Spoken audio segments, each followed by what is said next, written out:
الحمدللہ والصلاة والسلام علی رسول اللہ۔ آج انشاءاللہ الکریم 10ویں پارے کا خلاصہ آپ حضرات کے سامنے بیان کیا جائے گا۔ 10ویں پارے کا آغاز ہوتا ہے وَاعْلَمُوا أَنَّمَا غَنِمْتُم مِّن شَيْءٍ فَأَنَّ لِلَّهِ خُمُسَهُ، یعنی اللہ کریم نے 10ویں پارے کے آغاز میں ہی مال غنیمت کے تقسیم کے بارے میں بیان کیا ہے۔ مال غنیمت یہ وہ مال ہوتا ہے کہ جب مسلمان کافروں سے جنگ کریں اور مسلمانوں کو غلبہ ملے تو اس موقع پر کافروں کا جو مال مسلمانوں کے قبضے میں آتا ہے وہ مال غنیمت کہلاتا ہے۔ تو اب مال غنیمت کو تقسیم کرنے کا طریقہ بیان کیا گیا۔ فرمایا کہ 4 حصے تو مجاہدین میں تقسیم کیے جائیں اور 5واں حصہ اللہ اور اس کے رسول کے لیے۔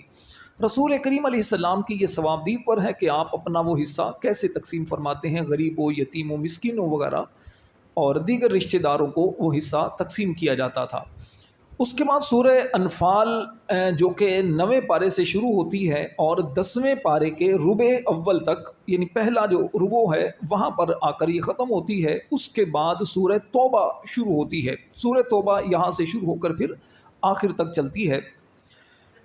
سورہ انفال کی آیت نمبر 53 میں اللہ کریم نے ایک عروج و زوال کا قانون بیان فرمایا۔ ارشاد فرمایا ذالک بأن اللہ لم یک مغیرا نعمتا انعمها علی قوم حتی یغیروا ما بانفسہم، یعنی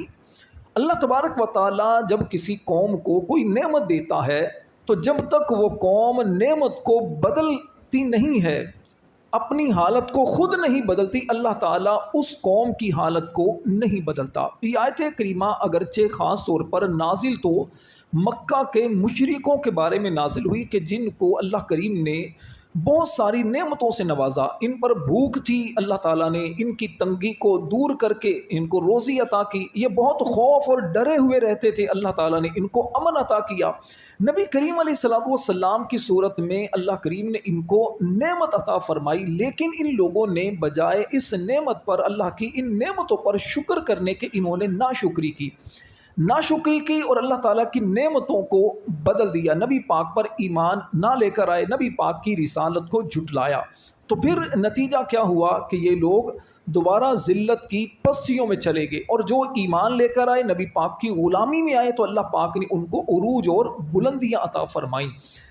اس آیت کریمہ کو اگر دیکھا جائے تو عروج اور زوال کا ایک قانون جو قدرت کا وہ ہمارے سامنے آتا ہے کہ جو قوم اللہ تعالیٰ کی نعمتوں کی قدر کرتی ہے، اللہ تعالیٰ اس قوم کو اس کا صلہ عطا کرتا ہے اور اسے عروج عطا کرتا ہے۔ ایک مقام پر اللہ تعالیٰ نے اس بات کو یوں بیان فرمایا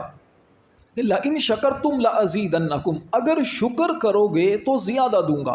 وَلَئِن كَفَرْتُمْ إِنَّ عَذَابِي لَشَدِيدٌ، اور اگر تم نے ناشکری کی تو میرا عذاب بڑا سخت ہے۔ تو اللہ تعالیٰ نے جو بھی نعمتیں دی ہیں ہمیں ان نعمتوں پر غور کر کے ان کا شکر ادا کرنا چاہیے، تو اس سے انشاءاللہ نعمتوں میں اضافہ ہوگا، اور نعمتوں کی ناشکری کرنے سے جو نعمتیں ملی ہوتی ہیں وہ نعمتیں بھی بندے سے لے لی جاتی ہیں۔ اس کے بعد سورہ توبہ شروع ہوتی ہے۔ سورہ توبہ یہ ایک واحد سورت ہے قرآن پاک کی جس کے شروع میں بسم اللہ نہیں لکھی گئی، باقی اس کے علاوہ 113 سورتیں جو قرآن کریم کی ہیں ہر سورت کے شروع میں بسم اللہ لکھی ہے۔ سورہ توبہ کے شروع میں بسم اللہ کیوں نہیں لکھی گئی، اس کی 4 وجوہات آپ کے سامنے میں بیان کرتا ہوں۔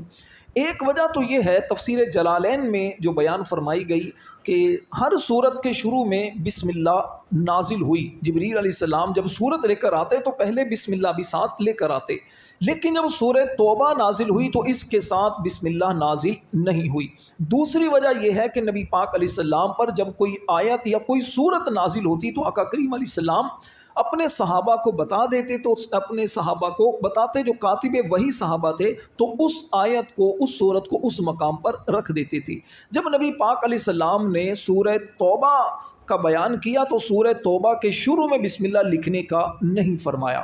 تیسری وجہ یہ بیان اس کی فرمائی جاتی ہے کہ چونکہ سورہ انفال کے اندر بھی جہاد کا ذکر ہے، کافروں سے، مشرکوں سے جنگ کا ذکر ہے، مال غنیمت کا ذکر ہے، اور سورہ توبہ میں بھی اسی طرح کے مضامین ہیں، تو اسی وجہ سے سورہ توبہ اور سورہ انفال کی آپس میں مناسبت کی وجہ سے اس کے شروع میں بسم اللہ نہیں لکھی گئی۔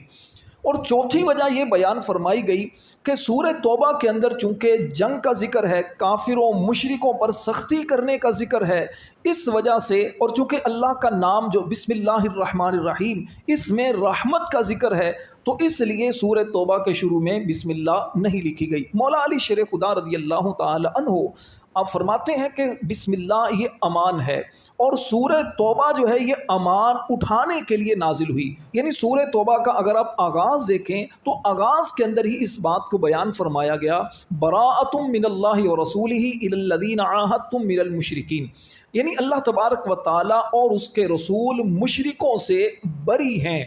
تو اسی وجہ سے، کیونکہ مشرک جو تھے، مشرکوں سے پہلے ایک معاہدہ تھا، اس معاہدے کا اختتام کر دیا گیا، اور اس کے بعد پھر اسی صورت کے اندر اس بات کو بھی بیان کیا گیا کہ اب مشرک اس معاہدے کے بعد جہاں بھی ملیں تو یا تو یہ ایمان لے کر آئیں، اگر ایمان نہیں لے کر آتے، شرارتوں سے باز نہیں آتے، مسلمانوں کے خلاف سازشوں میں شامل رہتے ہیں، تو جہاں بھی ملیں پھر ان کو قتل کیا جائے۔ تو اس طرح سورہ توبہ کے اندر چونکہ سختیوں کا ذکر ہے تو اس وجہ سے اس کے شروع میں بسم اللہ نہیں لکھی گئی۔ سورہ توبہ کے ویسے 10 سے زیادہ نام ہیں، 2 نام سورہ توبہ کے مشہور ہیں۔ ایک توبہ، توبہ نام رکھنے کی وجہ یہ کہ اس سورت کے اندر کثرت کے ساتھ توبہ کا ذکر ہے، اس لیے اس کا نام سورہ توبہ ہو گیا۔ اور دوسرا نام ہے سورہ براءت، ٹھیک ہے، چونکہ اس کے شروع کے اندر ہی براءت کا لفظ آتا ہے، آزادی کا، کافر و مشرکوں سے بیزاری کا، تو اس لیے اس کا نام سورہ براءت رکھا گیا۔ اس کے بعد سورہ براءت اور سورہ توبہ جو ہے، اس کے مزید مضامین کو اگر دیکھیں تو اس میں منافقوں کا کئی مرتبہ ذکر کیا گیا ہے، منافقوں کا، کافروں کا، مشرکوں کا۔ خاص طور پر منافقوں کے بارے میں اس بات کو بیان کیا گیا کہ منافق جو ہیں یہ آپس میں ایک دوسرے کے ساتھی ہیں، دوست ہیں، اور یہ برائی کا حکم دیتے ہیں، بھلائی سے، نیکی کے کام سے روکتے ہیں۔ منافقوں کی صفات بیان کی گئی کہ منافق جو ہیں، جب مسلمانوں پر کوئی سختی آتی ہے، پریشانی آتی ہے تو یہ خوش ہوتے ہیں، اور اگر مسلمانوں کو بھلائی ملتی ہے تو اس پر ان کو بڑی تکلیف ہوتی ہے۔ اگر اس چیز کو ہم اپنے معاشرے کے اندر دیکھیں تو لوگوں کا حال ہمارے سامنے ہے کہ ایک تعداد ایسی ہے کہ اگر کسی کو تکلیف پہنچے، مصیبت آتی ہے تو بجائے اس کی مدد کرنے کے، ہیلپ کرنے کے، ان کے کیا کرتے ہیں، ویڈیو بنانا شروع کر دیں گے، اپنی کیا کہتے ہیں سوشل میڈیا پر اپنی ایکٹیویٹیز بڑھا دیں گے تاکہ ویوز زیادہ مل جائیں، سبسکرائبر ہمیں زیادہ مل جائیں، تھوڑا دنیاوی مال ہمیں حاصل ہو جائے، یا تھوڑی سی ہماری شہرت ہو جائے۔ تو یہ منافقوں کی صفت قرآن میں بیان کی گئی کہ مسلمانوں کو تکلیف میں دیکھ کر یہ خوش ہوا کرتے تھے۔ اس کے بعد سورہ توبہ کی آیت نمبر 18 کے اندر اللہ تعالیٰ نے اس بات کو بیان فرمایا، انما یعمر مساجد اللہ من آمن باللہ والیوم الآخر واقام الصلاۃ وآت الزکاۃ ولم یخش الا اللہ۔ فرمایا کہ جو اللہ پر ایمان رکھتے ہیں، جو قیامت پر ایمان رکھتے ہیں، جو نماز قائم رکھتے ہیں، جو زکوٰۃ دیتے ہیں، جو اللہ سے ڈرتے ہیں، ایسے مومن لوگوں کی شان یہ ہے کہ وہ اللہ کی مسجدوں کو آباد کرتے ہیں، اللہ کی مسجدوں کو آباد کرنے والے مومن ہوتے ہیں۔ اور اس سے پہلے آیت نمبر 17 کے اندر اس بات کو بیان کیا گیا، ما کان للمشرکین ان یعمروا مساجد اللہ، یعنی جو مشرک ہیں ان کو لائق نہیں ہے کہ یہ اللہ کی مسجدوں کو آباد کریں، یہ جو کچھ بھی کر لیں ان کا کیا دھرا یہ برباد ہی ہونے والا ہے۔ تو یہاں ہم سب کے لیے ایک لمحہ فکریہ ہے کہ جو لوگ اللہ کے گھروں کو آباد نہیں کرتے، نماز نہیں پڑھتے، مسجد کی صفائی ستھرائی کا خیال نہیں کرتے، تو وہ اپنے حال پر غور کر لیں، اور وہ لوگ بڑے خوش قسمت ہیں جو اللہ کے گھر کو آباد کرتے ہیں۔ اللہ کے گھر کو آباد کرنے کا طریقہ کیا ہے کہ مسجد میں آ کر نماز پڑھی جائے، مسجد میں قرآن کی تلاوت کی جائے، ذکر و اذکار سے مسجد کو آباد کیا جائے، علم دین سیکھنے سکھانے میں شرکت کی جائے، اور مسجد سے بدبو والی چیزوں کو دور کیا جائے، اور مسجد سے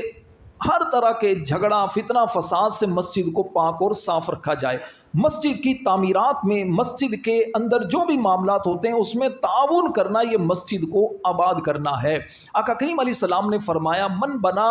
مسجدن بن اللہ لہ بیتن فی الجنہ، جو اللہ کے لیے مسجد بنائے اللہ اس کے لیے جنت میں گھر بنائے گا۔